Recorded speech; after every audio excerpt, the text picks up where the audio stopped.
रमेश के पापा नाई थे और उसका परिवार बहुत गरीब था। रमेश जब सिर्फ 7 साल का था तो उसके पापा चल बसे। अब घर संभालने की जिम्मेदारी उसकी माँ के ऊपर थी, तो माँ ने नाई की दुकान को 5 रुपए दिन के हिसाब से किराए पे दिया और खुद घर घर जाके काम करना शुरू करा, जिससे उन्हें महीने के 40-50 रुपए मिलते थे। रमेश, उसके भाई बहन और उसकी माँ दिन का सिर्फ एक टाइम खाना खा के रहते थे, क्योंकि उनके पास पैसे नहीं थे दूसरे टाइम खाने के लिए। रमेश को यह देख के बहुत दुख होता था। उसने इस बात को ठान लिया कि मेरे को अपने परिवार की स्थिति को अच्छा करना है। तो जब वो 13 साल का था तो उसने घर घर जाके न्यूज़पेपर देना शुरू करा, दूध देना शुरू करा, ताकि उसके पास कुछ पैसे आ सके। और 10th के बाद उसके सामने 2 रास्ते थे, या तो नाई की दुकान पे काम करे, अपने परिवार को संभाले, या आगे पढ़ाई करे। तो उसने नाई की दुकान पे काम करना शुरू कर दिया, पर उसकी माँ उसे आगे पढ़ाना चाहती थी। तो कुछ टाइम बाद उसने इलेक्ट्रॉनिक्स में डिप्लोमा करना शुरू करा। उस टाइम पे वो सुबह 6 बजे उठता था, 10 बजे तक नाई की दुकान पे काम करता था, कॉलेज जाता था, कॉलेज से वापस आता था और फिर शाम से रात के 12 बजे तक नाई की दुकान पे काम करता रहता था। कुछ समय ऐसे काम करने के बाद जितने भी पैसे उसके पास जुड़े, उसने घर गिरवी रख के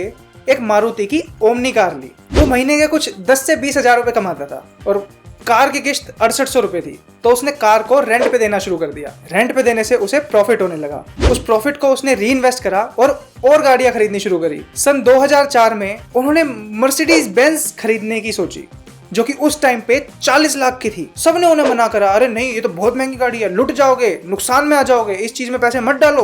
पर बेंगलोर में उस टाइम पे वो पहले इंसान थे जो मर्सिडीज बेंज में इन्वेस्ट कर रहे थे।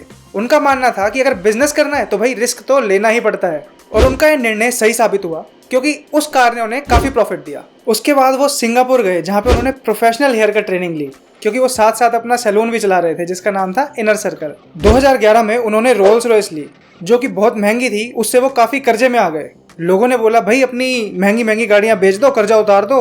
पर उन्होंने 1.5 साल स्ट्रगल किया और उसको भी वो प्रॉफिटेबल बनाने में कामयाब रहे। रमेश टूर्स एंड ट्रेवल्स आज दिल्ली, चेन्नई और बेंगलोर में सक्सेसफुली रन कर रही है, और हैदराबाद और विजयवाड़ा में वो इसका प्लान कर रहे हैं रन करने का।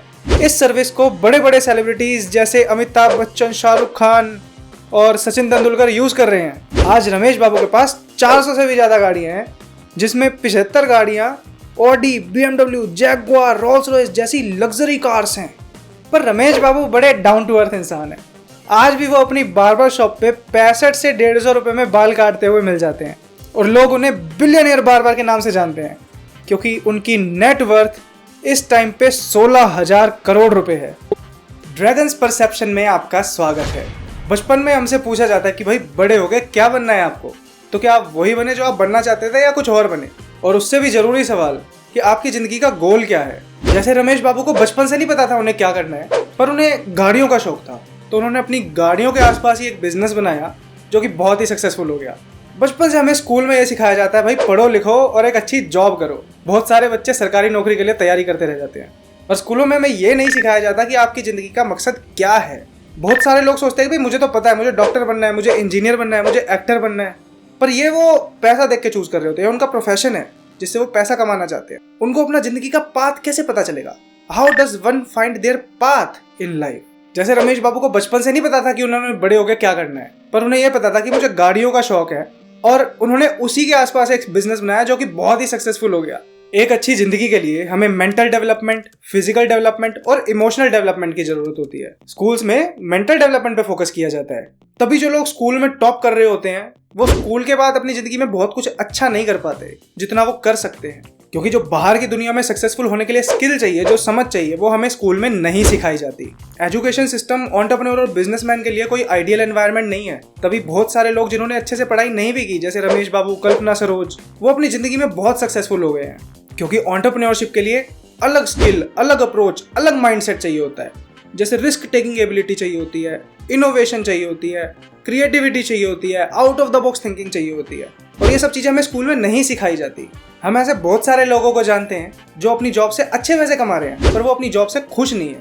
और हम ऐसे भी बहुत सारे लोगों को जानते हैं जो अपनी जॉब से खुश नहीं है और वो उससे पैसा भी अच्छा नहीं कमा रहे। ग्रेजुएशन के बाद ज्यादातर बच्चे वो जॉब करते हैं जो उन्हें पसंद नहीं होती, उसमें पैसे भी इतने नहीं मिलते, वो बस इसलिए कर रहे होते हैं भाई कुछ पैसा तो आए हाथ में। और फैमिली का भी प्रेशर होता है, भाई कमाना शुरू कर, कुछ कर, पैसे आए हाथ में, तो वो कमाना शुरू कर देते हैं। हर किसी को नहीं पता होता कि वो एक बिजनेस ओनर बन सकता है या एक इन्वेस्टर बन सकता है।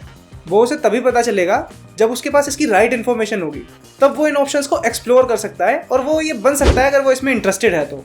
अगर आप लाइफ में अच्छे बदलाव चाहते हैं तो आपको इमोशनल ग्रोथ की बहुत ज़्यादा ज़रूरत है। जैसे अगर किसी का वजन ज़्यादा है तो क्या उसे नहीं पता कि मैं अगर अच्छी डाइट लूँगा और मैं एक्सरसाइज करूँगा तो मैं पतला हो जाऊँगा। पर ये तो फिजिकल और मेंटल एस्पेक्ट है। हो सकता है कि वो डाइट ले, एक्सरसाइज करे और पतला हो जाए, पर जब तक उसे उसके पीछे का एक इमोशनल रीज़न नहीं मिलेगा जिसकी वजह से वो ज़्यादा खाता है, एक्सरसाइज नहीं करता और उसका वेट बढ़ा रहता है, तब तक वो ज़्यादा टाइम के लिए वजन कम नहीं कर पाएगा। अगर वजन कम हो भी गया तो थोड़े टाइम में वो फिर से बढ़ जाएगा। तभी अगर कोई बिजनेस ओनर या एंटरप्रेन्योर बनना चाहता है तो उसके पीछे का उसे एक इमोशनल रीज़न पता होना चाहिए, क्योंकि रास्ते में बहुत सारे चैलेंजेस आएंगे और लॉन्ग टर्म सक्सेस तभी होगी जब वो इमोशनली डेवलप होगा। कोई मेंटली कितना भी डेवलप हो, पर अगर वो इमोशनली डेवलप्ड नहीं है ना, तो जब टाइम आएगा तो वो सही एक्शन नहीं ले पाएगा। तभी बहुत सारे स्कूल में पढ़ रहे बच्चे जो टॉपर होते हैं वो स्कूल और कॉलेज के बाद वो काम नहीं कर पाते जो वो करना चाहते हैं, क्योंकि उन्हें डर लगता है। जब टाइम आता है तो वो काम नहीं कर पाते, वो एनालिसिस पैरालिसिस में फंस जाते हैं। एनालिसिस पैरालिसिस मतलब कि वो उसे एनालाइज ही करते रह जाते हैं कि मैं कुछ गलत तो नहीं कर रहा, और एक्शन नहीं ले पाते टाइम पे। इसका कारण ये होता है कि स्कूल में हमें सिखाया जाता है कि गलतियां नहीं करनी। अगर गलतियां कर रहे हो तो इसका मतलब आप कुछ गलत कर रहे हो। पर असली दुनिया में क्या होता है? असली दुनिया में जब आप नया काम करते हो तो आप उसमें गलती करते ही करते हो और उन्हीं गलतियों से आप सीखते हो और बाद में उन्हीं की वजह से सक्सेसफुल होते हो। जैसे थॉमस एडिसन से पूछा गया कि जब आप 1014 बार फेल हुए थे तो आपको कैसा लगता था जब लोग आपकी बुराई करते थे? तो उनका जवाब था कि मैं 1014 बार फेल नहीं हुआ, मेरे को 1014 तरीके पता चले जिससे ये बल्ब नहीं जलता, और अपनी गलतियों से सीख के उन्होंने सक्सेसफुल होने का रास्ता निकाल लिया।